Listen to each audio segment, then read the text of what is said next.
ibi nari gukorera kuri telefone ye kuri uruhande rw'iburyo ndi kubibona kuri telefone yanjye y'ibumoso. Ushobora kujya kuri WhatsApp ibyo yandikirana n'abantu nkabibona, ashobora kujya kuri Facebook cyangwa ahandi hose ibyo ari gukora nkabibona, n'ibindi byose yakora ashobora kwandikirana guhamagara byose. Ati bikorwa bite rero? Ntangira mbaha ikaze kuri channel yacu, abashasha nabaha ikaze ukamakinga sure ko wakoze subscribe. Kora subscribe tukomeza.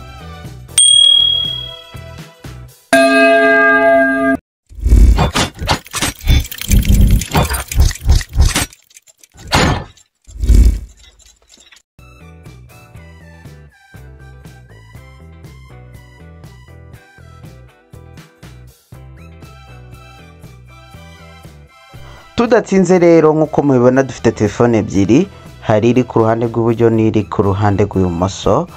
Icyo tugiye gukora cya mbere, tugiye kujya kuri Google Play Store to downloading iyi application yitwa Android casting screen mirroring.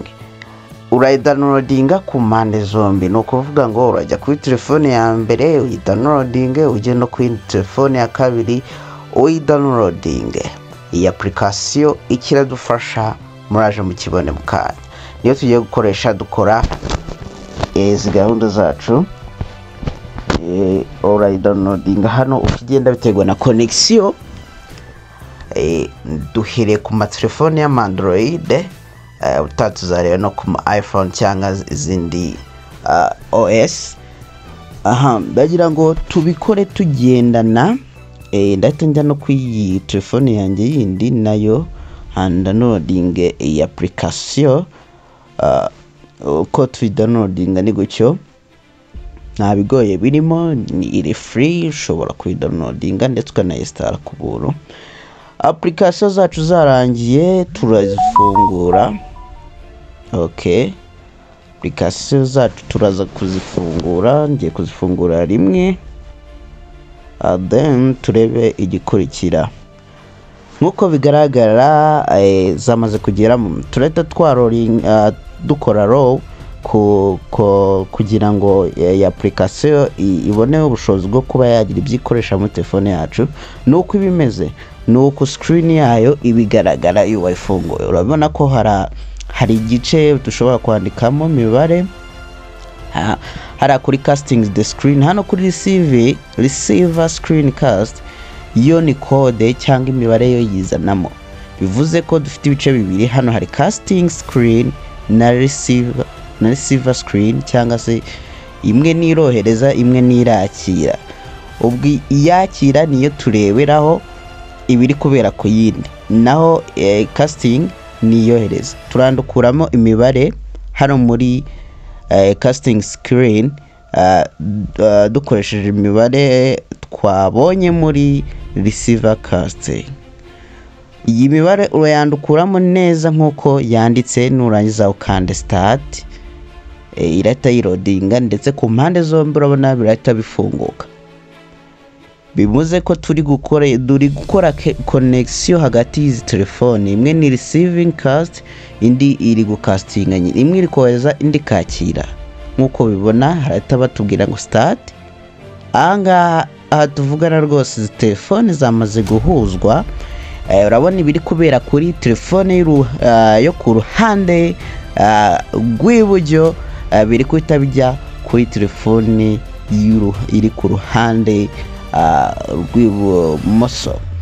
Ushobora kujya kuri TikTok no gutestinga. Urabona ko byose ibyo ndi gukorera hariya akaboko kanye muri kukabona, biri kuhita byigaragaza hirya kandi nta kintu nkoze.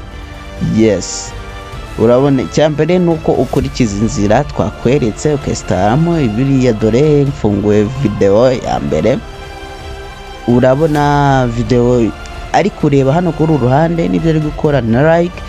Ngiye ndi kuhita mbibona kuri ya casting receiver yanjye cyangwa telefone yanjye ku ruhande rw'ibumoso. bivuze ko ibyo yakwandikira n'abantu yahamagara byose nshobora kuhita mbibona hariya njyewe niturije ndahantu runaka tutari kumwe, dore ikiganza cyanjye ni iki kigaragaza ko rwose ibintu ndi gukora hano nta muntu uri kubinkorera ku rundi ruhande. Ngira ngo nagushishikariza nawe kuza gusubira muri uyu mwitozo, ureba video, ukora comment, biba byakunze biba bitakunze. Ndagushishikariza kubanza ugakurikirana video yose ukareba uko tubikorwa.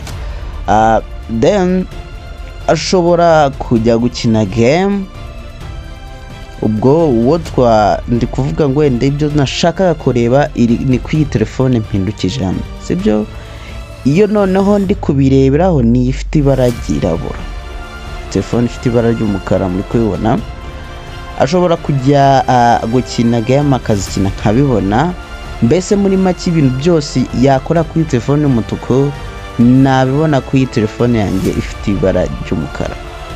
Ibyo ari byo byose ibintu byose biri kubera kuri screen ye nabibona nkoresheje telefone muno buryo. Ushobora kujya kuri Instagram ibyo yafungura byose nabibona.